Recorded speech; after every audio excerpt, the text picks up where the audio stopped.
आज हम अपने इस केबीसी के एपिसोड में एक ऐसे सवाल पर बात करने वाले हैं जिस सवाल की कीमत 25 लाख रुपए थी।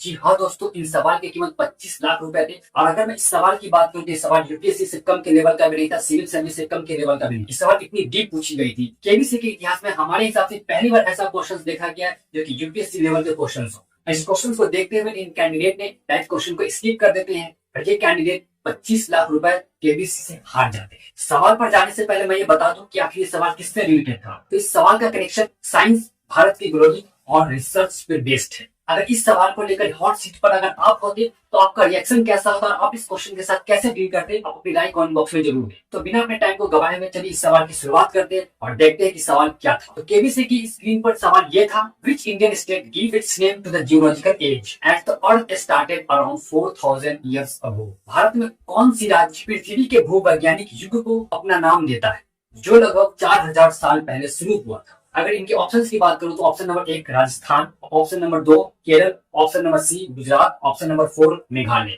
अगर आप इस सवाल का जवाब जानते हैं तो कमेंट बॉक्स में सवाल का जवाब जरूर दें। इस क्वेश्चन से एनालाइज करने से पहले मैं आपको ये क्लियर कर दूं कि जियोलॉजिकल एज क्या होती है। तो आइए पहले हम जियोलॉजिकल एज को समझते हैं। तो जियोलॉजिकल एज अर्थ की हिस्ट्री को समझने के लिए साइंटिस्ट जियोलॉजिकल टाइम स्केल का यूज करते हैं। ये टाइम स्केल अर्थ की एज को डिवाइड करता है एरा, पीरियड्स और एज में, जैसे जुरासिक एरा, मेसोजेनिक एरा, पैसिस एरा एंड क्रेटेसिस पीरियड। और इस सारे नाम अर्थ के जियोलॉजिकल एज है। तो उम्मीद करता हूँ कि आपको ये चीज समझ में आ गई होगी तो अर्थ की जियोलॉजिकल एज किसे कहते हैं। तो चलिए अब ऑप्शंस को वन बाय वन करके देखते हैं और ऑप्शन का एनालिसिस करते हैं। सबसे पहला ऑप्शन, अगर राजस्थान की बात करूं तो Rajasthan Indian desert, Thar desert के भी नाम से जाना जाता है। और एरिया के हिसाब से भारत का सबसे बड़ा राज्य राजस्थान है और यह राज्य अपनी हिस्ट्री और आर्कोलॉजिकल के लिए फेमस है, जैसे इंडस वैली सिविलाइजेशन का कालीबंगा साइट। लेकिन राजस्थान का नाम जियोलॉजिकल एज के रेफरेंस में नहीं। ये मैंने राजस्थान का एक्सप्लेनेशन दिया। अब अगर ऑप्शन नंबर सेकंड की बात करूं दैट इज केरल। अगर केरल के बारे में ये तो केरल एक कोस्टल स्टेट है जो कि बायोडाइवर्सिटी एंड ट्रॉपिकल के लिए मशहूर है और यहाँ की बैक वाटर और वेस्टर्न घाट को यूनेस्को में वर्ल्ड हेरिटेज साइट भी बनाया है। अब अगर बात करूं option number see that is Gujarat, तो गुजरात में काफी आर्कोलॉजिकल साइट्स है। गुजरात में खंभात की खाड़ी है, गुजरात में ही रण ऑफ कच्छ है। और अगर गुजरात के आर्कियोलॉजिकल साइट की बात करूं तो लोथल, जो कि एक पुराना dockyard of Indus village civilisations की। लेकिन फिर यहाँ पर गुजरात का नाम किसी भी जियोलॉजिकल एरा के अकॉर्डिंग नाम नहीं रखा गया है। अब अगर बात करूं option number 4 that is Meghalaya, तो मेघालय के बारे में यहाँ पर यह कहा जाता है तो मेघालय की 3 सबसे बड़ी पहाड़ी गारो खासी जयंती जो मेघालय को एक अलग रूप देता है। ताकि मेघालय में एक स्थान है, जिस स्थान का नाम मानसिंग नाम, जहाँ वर्ष भर बारिश होती है और पूरी दुनिया का सबसे ज्यादा बारिश होने वाला स्थान मानसिंग डाम को कहा जाता है। और ये एक नेचर के अकॉर्डिंग, एक प्रकृति के अकॉर्डिंग वहाँ का अलग दृश्य दिखता है। मेघालय एक छोटा लेकिन जियोलॉजिकल सेंस के अकॉर्डिंग बहुत ही इंपॉर्टेंट स्टेट है और मेघालय की मामरूफ केव में साइंटिस्ट को एक मेजर क्लाइमेट इवेंट के सबूत मिले जो एक बड़े ड्रॉट का इंडिकेशन है। और इंटरनेशनल कमीशन ऑन स्टैटिग्राफी ने 2018 में इस बेस पर एक नया जियोलॉजिकल एज का नाम दिया। इस एज का नाम मेघालय एज रखा गया और ये एज शुरू हुआ था लगभग 4200 साल पहले, जब पूरी दुनिया भर में एक्सट्रीम क्लाइमेट इवेंट शुरू हो चुके थे। तो हमारा सबसे बड़ा सवाल ये खड़ा होता है कि मेघालय में ही क्यों हुआ। तो आइए इन सवाल को भी हम लोग डील करते हैं कि जैसे मैंने थोड़ी देर पहले ये बताया कि मेघालय की मामरूफ केव में साइंटिस्ट को मेजर क्लाइमेट इवेंट का सबूत मिलता है। इसमें मिले स्टेगमाइट जो गुफा की छत से लटके फॉर्मेशन में दिखाया एक क्लाइमेट चेंज इवेंट जो दुनिया भर के साथ भारत के मेघालय में भी हुआ। इसी कारण से इस स्टेट्स को मेघालय एरा कहा जाता है। तो मैंने ऑप्शंस के according one by one deal किया और इस कैंडिडेट ने इस क्वेश्चन को देखने के साथ इस क्वेश्चन की स्किप कर दिया था क्योंकि ये क्वेश्चन रिसर्च बेस्ड पर थी, इंडिया की ग्लोरी पर थी। तो अगर मैं अपनी तरफ से मानूं तो ये क्वेश्चन यूपीएससी के लेवल की थी। अगर आपको इस सवाल का नाम पहले से मालूम था तो कमेंट बॉक्स में यस लिख के जरूर बताएं। और डील करने का अब आप कितना कॉन्फिडेंस फील कर रहे हैं इस सवाल को लेकर, आप ये भी कमेंट बॉक्स में जरूर बताएं। और इस क्वेश्चन का रेटिंग आप क्या देना चाहेंगे। और मैंने जो वन बाय वन करके तमाम एक्सप्लेनेशंस दिया और जियोलॉजिकल एज के बारे में बताया और 4200 साल पहले की जो मैंने कहानी बताई, आप इन सभी को लेकर क्या सोचते हैं अपनी राय कमेंट बॉक्स में जरूर।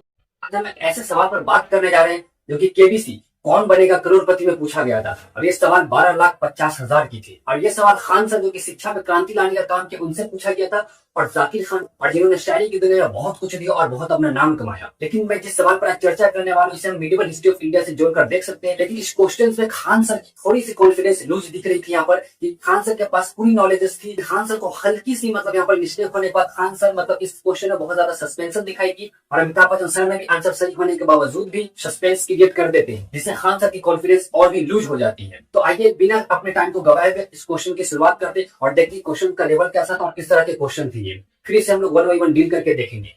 तो क्वेश्चन ये थी, the monarch of which of this empire is the subject of the Telugu book Rayavachakamu. अगर मैं ऑप्शंस की बात करूं तो इनका सबसे पहला जो ऑप्शन था वो था Vijayanagar empire, option number second Bahmani Sultanate, option number सी पांडे और ऑप्शन नंबर डी राष्ट्रकूट। तो ये थे हमारे क्वेश्चंस। इस क्वेश्चन को खान सर ने डील किया और इस क्वेश्चन की जो कीमत थी, इस क्वेश्चन की जो वैल्यू थी वो 12,50,000 दी गई। खान सर कहीं ना कहीं इस क्वेश्चन में थोड़ी सी डिसकॉन्फिडेंस दिखाई दी और डिसकॉन्फिडेंस होने के बाद भी खान सर थोड़ी सी अपनी कॉन्फिडेंस को लूज करती है और उसके बाद आंसर सही था या नहीं था, चलिए इनको देखते हैं। और इस एपिसोड में हम लोग ये भी बात करेंगे खान सर ने जो भी अमाउंट जीते हैं केबीसी में, उन अमाउंट में खान सर ने क्या किया। और खान सर खुद पे यूज किया, पर्सनली यूज किया, या खान सर इन पैसों को चैरिटी में दे दिए। आखिर खान सर शिक्षा जगत के अपने बड़े एम्पायर खड़ा करने के बाद, शिक्षा में क्रांति लाने के बाद, कि खान सर इस पैसों के क्या किए, ये भी एक चर्चा का विषय बनता है। और जब खान सर केबीसी कौन बनेगा करोड़पति में गए थे, उस समय ये चर्चा का विषय बना हुआ। तो आइए हम लोग सबसे पहले डील करके देखते हैं वन बाई वन करके। तो ऑप्शन के अकॉर्डिंग मैं सबसे पहले बात करूँ तो सबसे पहले मैं बात करने वाला हूँ बहमनी सल्तनत की।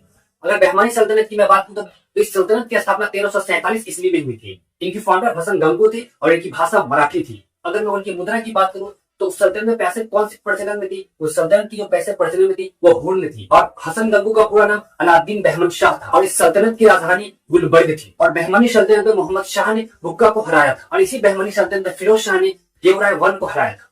शिहाबुद्दीन जिन्हें संत अहमद भी कहते हैं, उन्होंने राजधानी का परिवर्तन किया और राजधानी गुलबर्ग से हटाकर उन्हें बातिल कर दिया। अलाउद्दीन हुमायूं जिन्हें कुर्ग या जालिम हुमायूं भी कहते हैं। और आगे चलकर बहमनी सल्तनत 5 भागों में विभाजित हो जाती है, जो अहमदनगर, गोलकुंड, बीदर, बीजापुर और बरार का क्षेत्र होता है। और बरार के क्षेत्र वालों को इमाम शाही वंश का नाम दिया जाता है और इनके फाउंडर फतेहुल्लाह इमाम शाह थे। अब बीजापुर की बात करें तो इन वंश को आदिल शाही वंश कहते हैं। इनके फाउंडर यूसुफ आदिल शाह थे। अब अगर बात करें अहमदनगर की तो अहमदनगर के वंश का नाम निजाम शाही वंश था और इनके फाउंडर मलिक अहमद थे। अब अगर गोलकुंडा की बात करूं तो गोलकुंडा के वंश को कुतुब शाही वंश कहते हैं और इनके फाउंडर कुली कुतुब शाह थे। अब अगर बात करूं बीदर की तो बीदर के वंश को बरीद शाही वंश के नाम से जानते हैं और इनके फाउंडर अमीर अली बदीर थे। मतलब ये थे पूरे बहमनी सल्तनत का हिस्ट्री। बहमनी सल्तनत आगे चल के 5 भागों में विभाजित हो जाती है और 1347 ईस्वी में इसकी स्थापना होती है। अब अगर मैं बात करूं पांडे वंश की तो पांडे वंश को एंशिएंट साउथ इंडिया डायनेस्टी भी कहते हैं और इस संगम डायनेस्टी से पहले एग्जिस्ट करता है 14th सेंचुरी में। अब अगर पांडे रीजन की लोकेशन की बात करूं तो साउथ तमिलनाडु मदुरई वाले रीजन में, और इनकी जो लैंग्वेज थी वो तमिल लैंग्वेज थी। और इनकी अचीवमेंट, इन्होंने सपोर्ट किया था संगम लिटरेचर को। And this dynasty was rich in temple and trade with Rome and China. मतलब इनके चाइना के साथ और रोम के साथ बहुत अच्छे बिजनेस थे। मतलब इनके चाइना के साथ और रोम के साथ बहुत अच्छे बिजनेस का रिलेशन था। ये थी पांडे डायनेस्टी की हिस्ट्री। अब अगर बात करूं राष्ट्रकूट डायनेस्टी की तो राष्ट्रकूट डायनेस्टी रूल करते हैं 6th सेंचुरी से लेकर 10th सेंचुरी तक। इनके लोकेशन की बात करूं तो दक्कन रीजन, तो ये दक्कन रीजन में होते कर्नाटका और महाराष्ट्र तक। और इनकी कैपिटल मानिया केतरा थी। अगर प्रेजेंट डे की बात करूं तो मेलकेटेड इन कर्नाटका। इनके जो फेमस रूलर थे वो अमेक्रिवर्षा वन थे and a great pattern of Kannada and Sanskrit literature. और इस डायनेस्टी की अचीवमेंट ये थी कि इन्होंने कैलाश टेम्पल को बिल्ड किया था इलोरा में और इस डायनेस्टी ने प्रमोट किया था संस्कृत और कन्नड़ा लैंग्वेज को। अपने रीजनल रिलीजन को इन्होंने प्रमोट किया था, जैसे हिंदुइज्म, जैनिज्म एंड बुद्धिज्म को। तो यहाँ तक की कहानी थी राष्ट्रकूट डायनेस्टी की। अब अगर मैं बात करूं विजयनगर एम्पायर की तो विजयनगर एम्पायर की स्थापना 1336 ईस्वी में होती है और इनके फाउंडर हरिहर एंड बुक्का होते हैं। इस डायनेस्टी की लोकेशन की अगर प्रेजेंट डे की बात करूं तो कर्नाटका, आंध्र प्रदेश और तमिलनाडु थी और इनकी कैपिटल विजयनगर थी and now it is in Hampi, Karnataka. और इनके फेमस रूलर कृष्णदेवराय थे जो कि 1509 से लेकर 1529 तक रूल किए और इस एरा को golden age of Telugu literature and administration बोलते हैं। और विजयनगर साम्राज्य ने तेलुगु, कन्नड़ा, संस्कृत और तमिल लिटरेचर को प्रमोट किया था। इनकी मैसिव अचीवमेंट विटाला टेम्पल और हैम्पी मूवमेंट है। और ये विजयनगर एम्पायर डिक्लाइन करती after the battle of Talikota in 1665 and Rayavachkamu is a Telugu court text and that discussed the duty of the king and was possibly written to advise or advise the king of Vijayanagar Empire, especially for Krishnadevaraye। मतलब राजा वचकमू जो books लिखी गई थी Telugu literature में, जो उस समय Vijayanagar empire के किंग थे, उनके लिए गाइडेंस का काम करती थी। इसी के अकॉर्डिंग वो जजमेंट दिया करते थे। अगर मैं स्पेशली बात करूँ कि बुक्स किसके लिए लिखी गई थी तेलुगु कोर्ट में, तो कृष्णदेवराय के लिए लिखी गई थी। मतलब यहाँ तक की थी। इस क्वेश्चन का डिटेल्स मैंने 1 बाय 1 करके तमाम क्वेश्चन का आंसर भी दिया। मैंने 1 बाय 1 करके तमाम ऑप्शन को भी डील किया।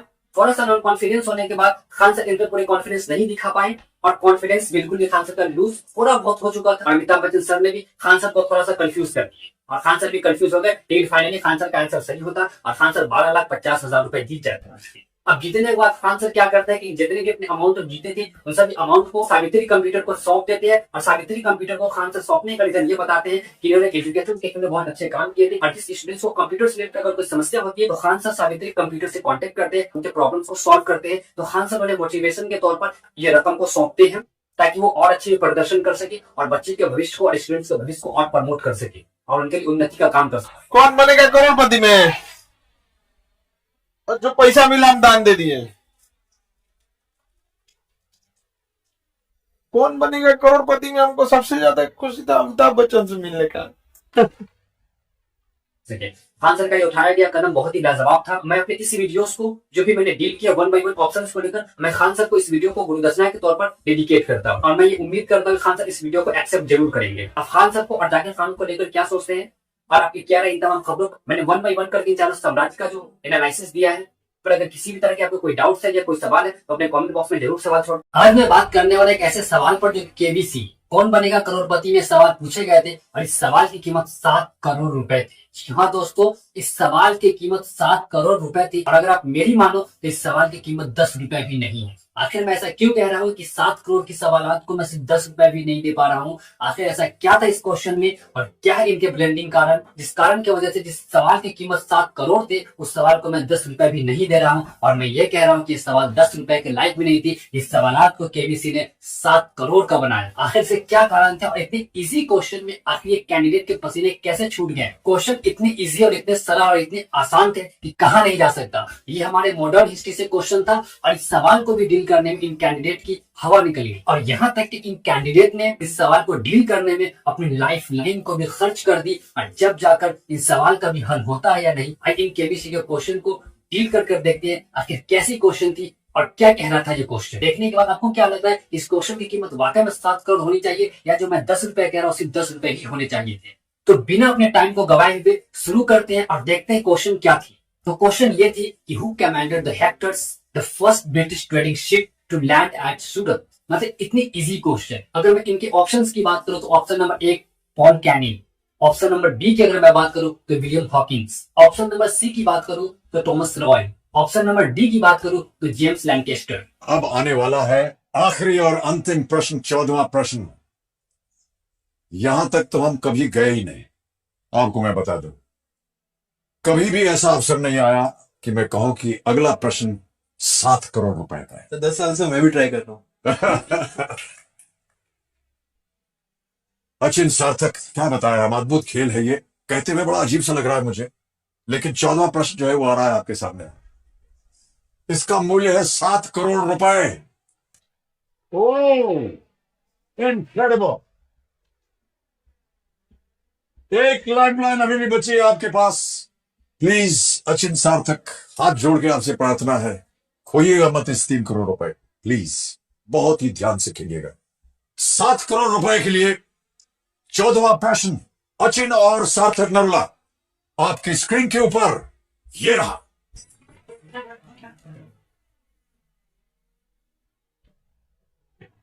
हेक्टर, जो कि सूरत में आने वाला पहला ब्रिटिश व्यापारी जहाज था, उसके कप्तान कौन थे? Who commanded the Hector, the first British trading ship to land at Surat? नाम सुनिए। A Paul Canning, B William Hawkins, C Thomas Roe, या डी जेम्स लैंकेस्टर? हेक्टर जहाज का नाम था, जो कि सूरत में आने वाला पहला ब्रिटिश व्यापारी जहाज था। उसके कमांडर कौन थे? क्या वो पॉल कैनिंग थे? क्या वो विलियम हॉकिंस थे? क्या वो थॉमस रो थे? या क्या वो जेम्स लैंकेस्टर? सर मेरे को याद आ रहा है, मैंने ये पढ़ा हुआ है। आई am not sure about this के नाम अब मेरे को एग्जैक्टली याद नहीं है। मुझे लग विलियम हॉकिंस रहा है, क्योंकि सूरत में उन्होंने अपनी फैक्ट्री सेटअप करने के लिए परमिशन ली थी, if I am not wrong, Jahangir से। And he came with a lot of gifts and meals on that ship, जितना मुझे याद है। बट विलियम हॉकिंस थे या पॉल कैनिंग, ये स्टोरी तो मेरे को याद है। हेक्टर जहाज आना था, सूरत आना था, उन्होंने फैक्ट्री सेटअप करी हुई थी अपनी।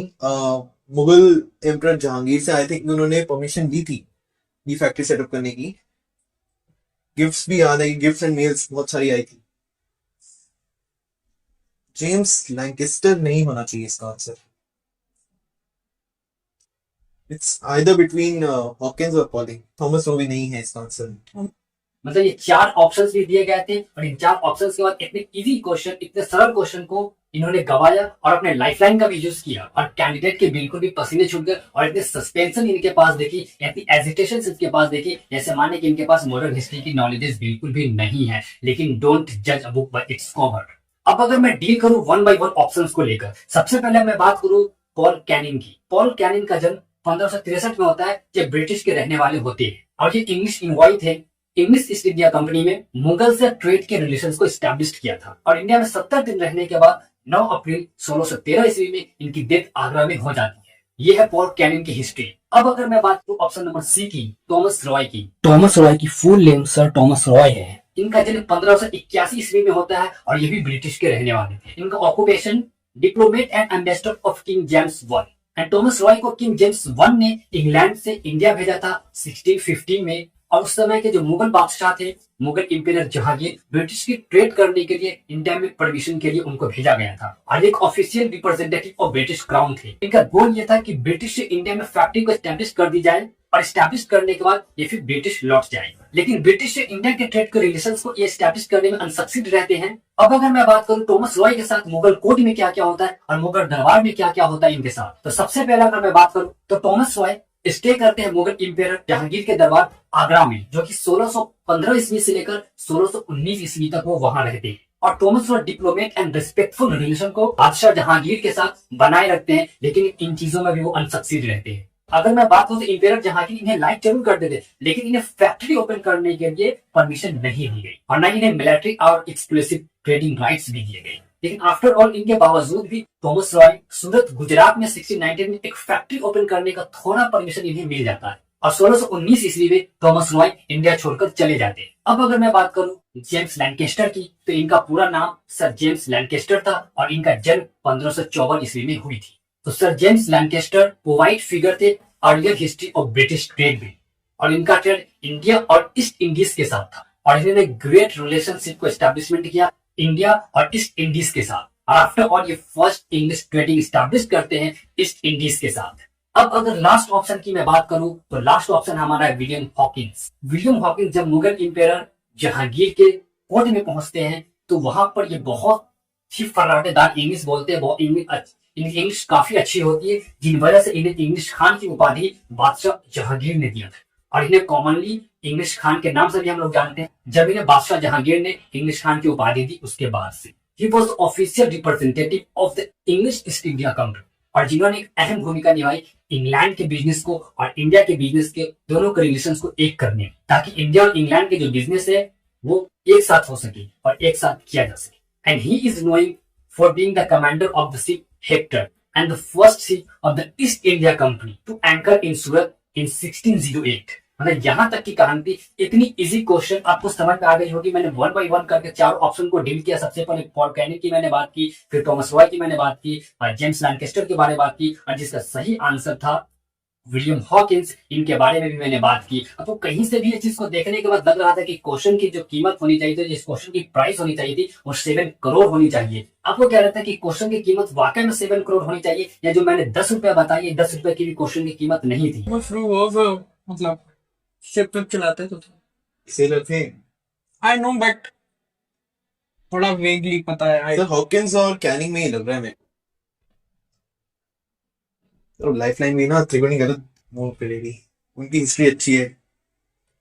आप क्या सोचते हैं इन कैंडिडेट के लेकर जिन्होंने क्वेश्चन देखने के बाद अपना हक्का पक्का गुम कर लिया, इन्हें इतनी एजिटेशन हो गई कि मैं क्या ही बताऊं, और अमिताभ बच्चन की जिन्होंने 7 करोड़ इन क्वेश्चन का वैल्यू रखा था। ब्रेक पे जाने से पहले जो प्रश्न पूछा गया था वो ये कि हेक्टर जो कि सूरत में आने वाला पहला ब्रिटिश व्यापारी जहाज था उसके कप्तान कौन थे, ये 7 करोड़ रुपए का प्रश्न था। अचिन और सार्थक ने अपनी आखिरी लाइफलाइन डबल डिप इस्तेमाल की। अगर आप पहले से इस क्वेश्चन का जवाब जानते थे तो यस लिख के कमेंट बॉक्स में जरूर बताएं और आपकी क्या रही तमाम खबरों पर एंड इन क्वेश्चंस पर अपनी राय कमेंट बॉक्स में जरूर दें।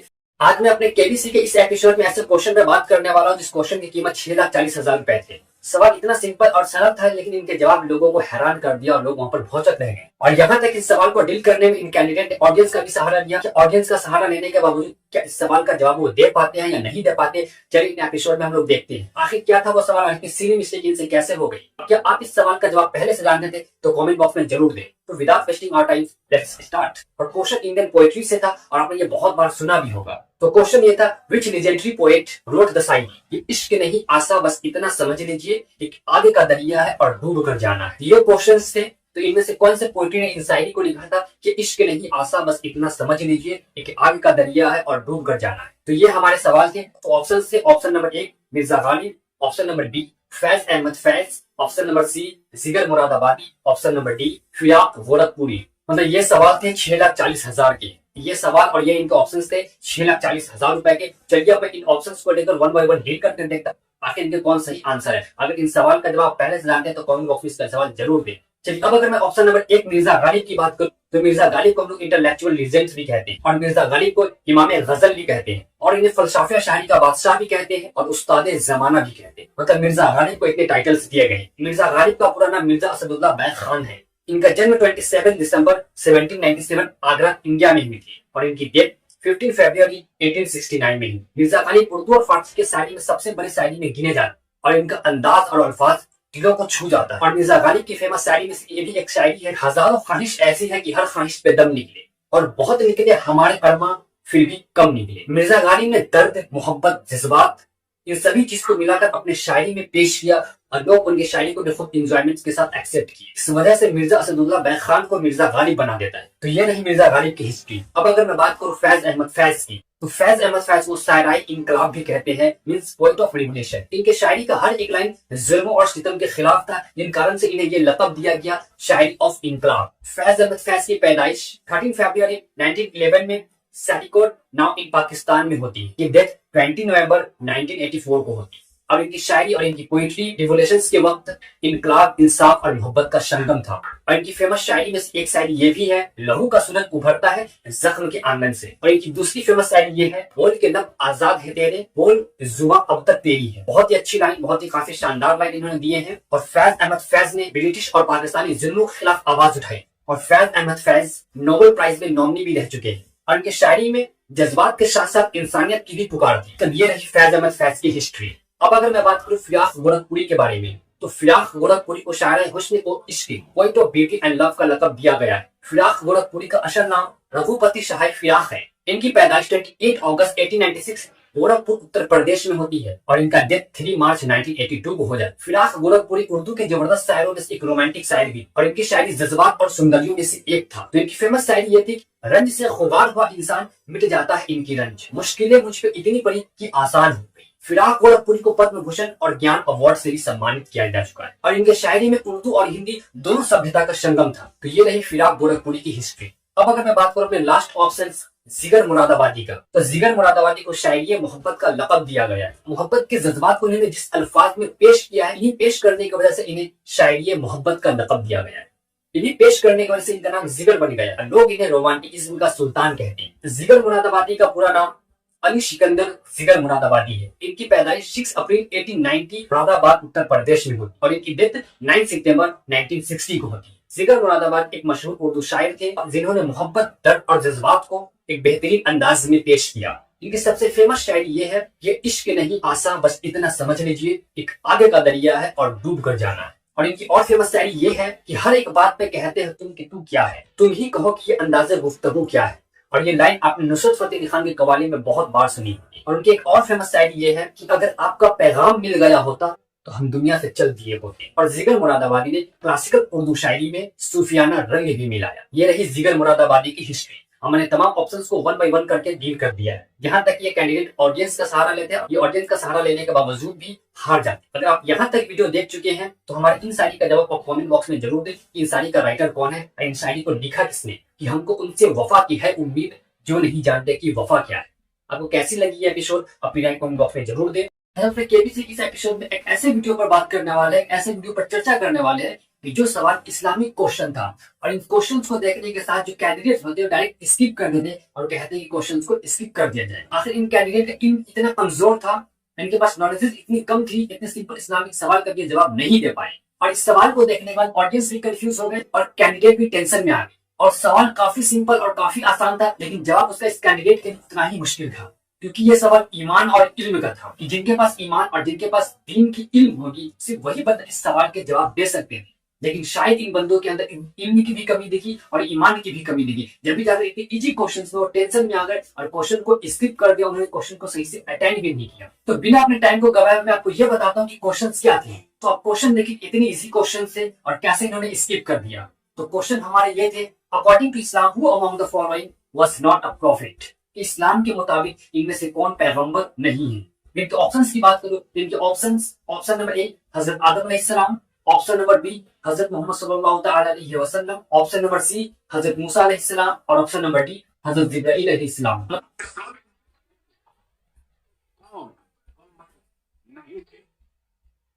According to Islam, who among the following was not a prophet? Adam, B. Muhammad, C. Musa, D.